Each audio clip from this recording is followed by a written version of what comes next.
总有人疑惑，为何佛学能传遍整个东亚大地，却在诞生地印度几乎断绝？是印度教比佛教更优秀吗？从而让印度抛弃了佛学？我们今天将详细聊聊这一段历史转变，并揭开人类史上最血腥、最残酷、最匪夷所思的一段故事，也许会给你完全意想不到的答案。大家好，欢迎来到人间见禅频道。一体两足的印度，要深入探讨今天的话题，肯定还要从众所周知的佛学的诞生谈起。和世间许多宗教不同，佛学的创始人，也就是我们娑婆世界中现在这个劫难的觉悟者释迦牟尼，在历史上是有迹可循的。他就是净饭王的太子乔达摩悉达多，他所诞生的地方，也就是迦毗罗卫国，并不在今天的印度，而在尼泊尔。等等，你可能会说，你想要诡辩吗？不能因为佛陀的诞生地不在印度，就撇除佛学和印度之间的联系。你说的没错，但你是否听到过这句话？印度并不是个国家，而是个伪装成国家的部落。这句话又是从何说起的呢？的确，印度作为国家的概念已经是近现代很晚期的时候了。印度能够大一统，那是英国殖民后的现代遗产，而在历史上，印度从未真正实现过统一，邦国林立，甚至直到现在，很多土邦的居民也缺乏对国家的认同。而造成这一切的根源，同时也是佛学抛弃印度的根源，那就是我们所熟知的种姓制度。18世纪中叶，英国殖民者在印度修建铁路时，苦于在广袤的平原上找不到合适的石子来垫铁轨，不过却意外找到了大量的古代砖块。考古发现，这些标准近乎严苛的砖块属于一个此后被命名为哈拉帕的上古文明，距今可能足有5000年。这个文明是如此的繁华璀璨，城市里拥有完善精美的上下水系统，以及规模宏大的宫殿和神庙，并由精心规划的道路和水渠来连接。整个文明统治的面积比今天的法国加上德国还要大。然而成住坏空，一切终将结束。3000年前，这个伟大文明就已经不复存在，而它的开拓者，也就是达罗毗荼人，现在不少却被称为贱民。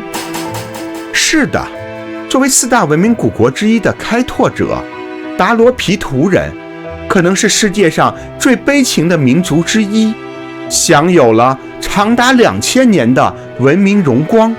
然而，祖先的历史已无人可知，祖先的文字已无人可解。达罗毗荼人这支民族被践踏在尘埃中，生如蝼蚁。就这样，又过去了3000年。征服者是谁呢？是雅利安人。他们跨过印度西北边的狭窄山口，滚滚而来，带来了死亡与征服，也带来了种姓制度。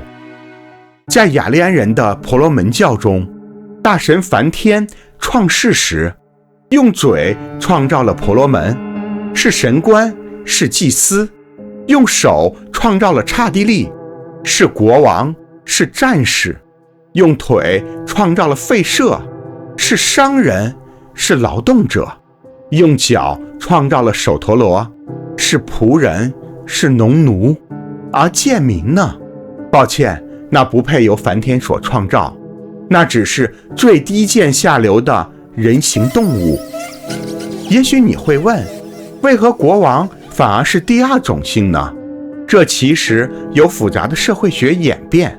属于王权从教权到君权的转移过程。就好比同时代的汉帝，商王是祭祀大祭司，而后来的秦王却是军政大统帅。这部分的内容让我们稍等继续讲。第三种姓的废社也让我们稍等继续讲。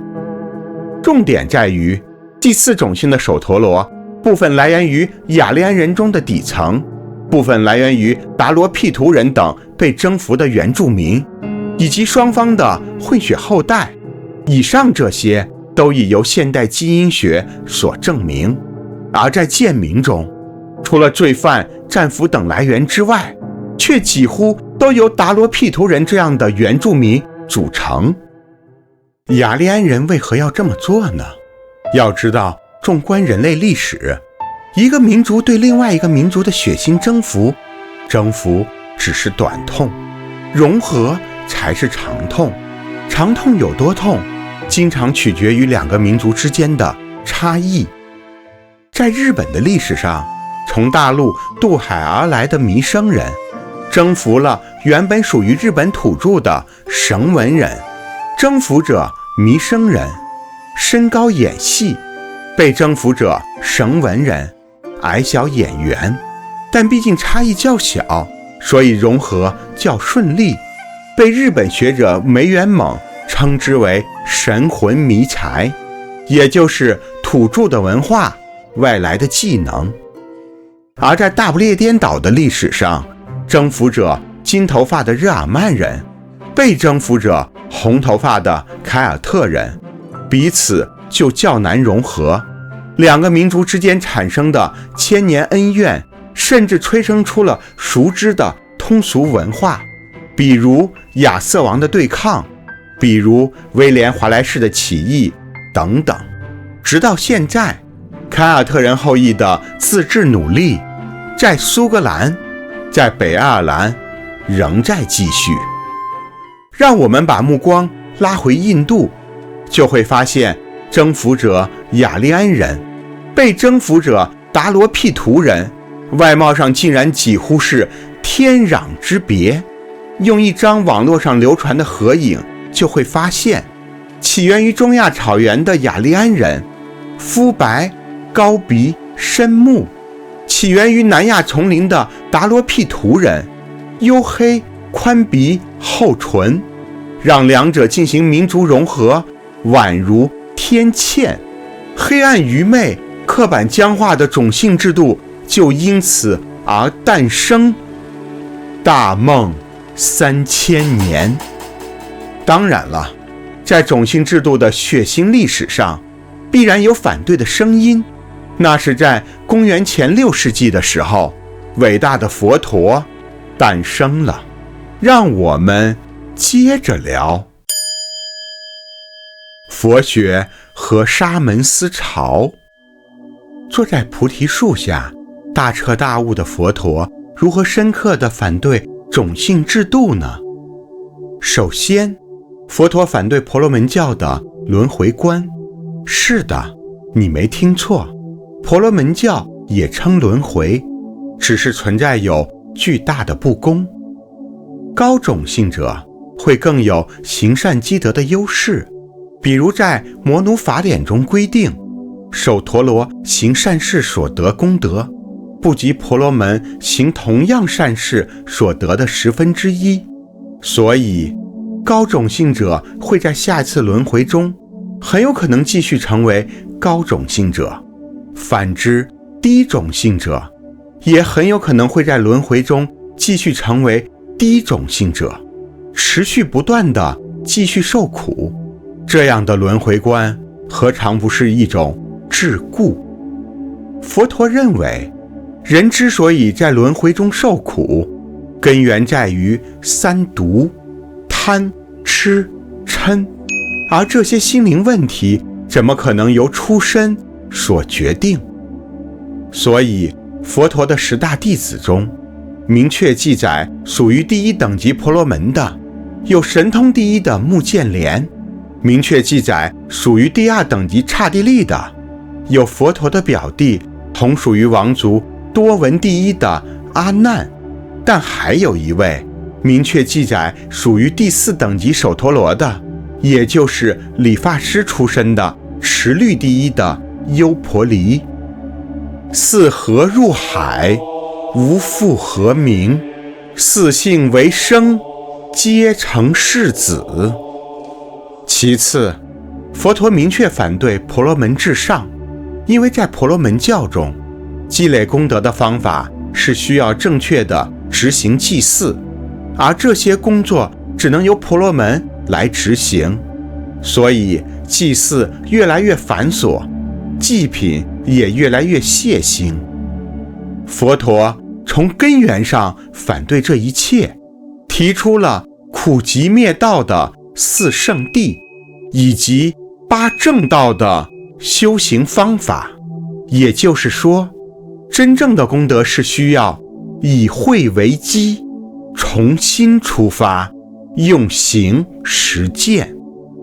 这样的哲学思考，可以想象，对腐朽没落的婆罗门教可真算是降维打击。不光是佛学，当时的印度地区涌现出了一大批和婆罗门教相对立的思想流派，通称为沙门思潮，而佛学正是其中最灿烂的一支。当然了，从历史角度上来看，当时的印度地区正处于巨大的变革期。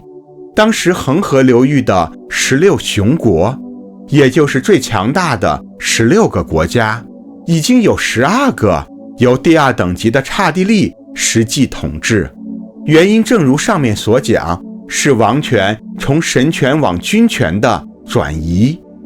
而第3等级的吠舍，因为存在有经商和手工业的种姓定位，伴随着城市经济的发展，不少人通过贸易成为了巨富。种姓制度还存在，但又好像不是那么的坚不可摧了。原本的婆罗门教就要消亡了吗？时间来到公元前261年，在孔雀王朝的首都华氏城，阿育王宣布将佛教定为国教。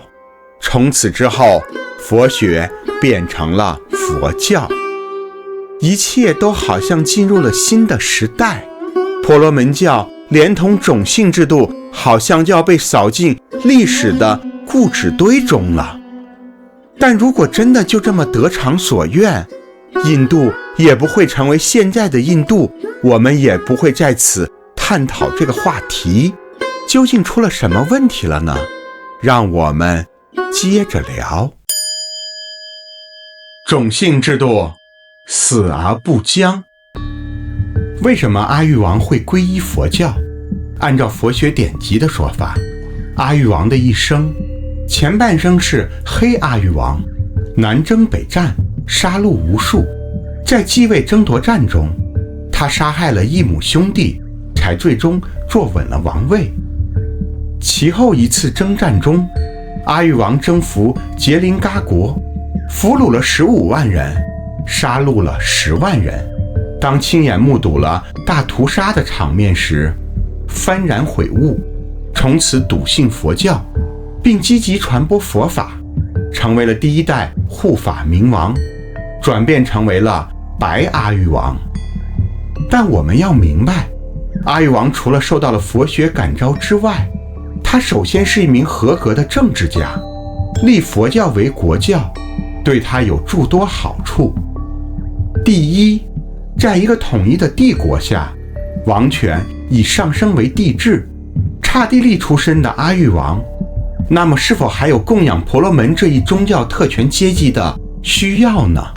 答案当然是否定的。帝制左右，不能分权。第二，此时的孔雀王朝北抵喜马拉雅山，南临印度洋，东达丛林沼泽，西至峻岭山口。既然天下已进入囊中，何不刀枪入库，马放南山呢？佛教的宽容、慈悲、非暴力思想，自然也十分适合帝王的胃口。阿育王在位近40年，弘扬佛法，对佛教的贡献无可匹敌。只可惜孔雀王朝国祚太短，阿育王死后仅50年，孔雀王朝就大分裂了。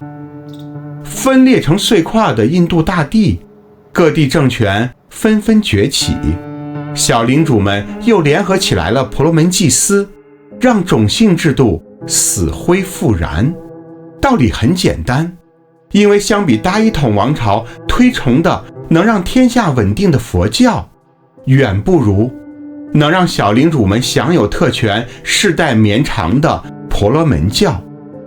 公元前后，大月支人也从西北山口滚滚而来，他们建立了印度历史上再一个大一统王朝贵霜帝国，其雄主迦尼色嘎再一次复兴了佛教，甚至比以前更为璀璨。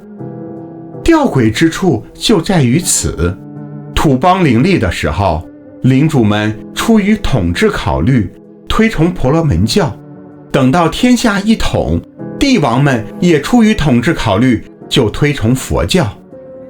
果然，贵霜帝国在几百年后分裂，婆罗门教再次兴盛，并完成了一次脱胎换骨。这一点接着聊。除了外因之外，内因也在慢慢发生变化。孔雀王朝时期的佛教僧侣还能强调戒律和修行，而在贵霜帝国时期，披着袈裟的魔子魔孙接踵而至，佛教寺院的豪华奢靡甚至远胜于当年的婆罗门教。而在婆罗门教内部，却在悄悄地进行了某种改革。